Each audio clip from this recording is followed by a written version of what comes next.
Welcome out to Heel's Kitchen from my kitchen. Everybody loves fish tacos, right? It's the sweet heat in this combination that you are going to love. I'm roasting tilapia right now in the oven at about 425 for anywhere from 10 to 15 minutes depending on your oven. I'm going to show you how I made the spices in just a second. Then we're going to top it off with a great slaw that has got a little bit of honey in it to give you that sweetness at the end. Let's go make tilapia fish tacos. So I just pulled 4 tilapia fillets out of the oven, 425, about 15 minutes. Here's how I seasoned them. Half a teaspoon of cumin, half a teaspoon of cayenne pepper. You're gonna get a lot of heat from that.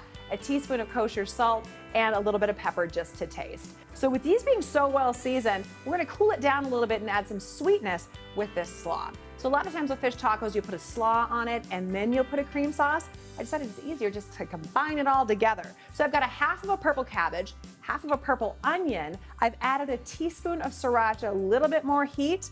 Now I'm gonna sweeten it with some honey. It's about a tablespoon of honey we're gonna put in this.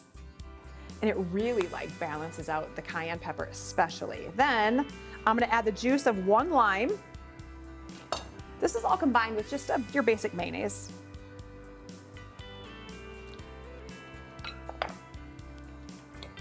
So the tilapia, really easy to do. It should be just perfectly flaked and just plate it up, a nice big chunk in each one of these tacos. If you don't have one of these taco holders, you can find them so cheap at places these days and they are so nice to put these together. Everyone gets a nice big hunk. Top it off with this really colorful, sweet, little bit of heat slaw. You're gonna not know the honey is there, but you're definitely gonna taste that little sweetness. All right, a little crumbly queso on top, queso. And then some delicious avocado. So you guys, you can find this recipe, KYGO.com. You can find all my recipes there. Hopefully you enjoy something with your family, like these great fish tacos, because I'm about to right now in the kitchen. Again, download this recipe and more, KYGO.com. Thanks guys so much. See you next time.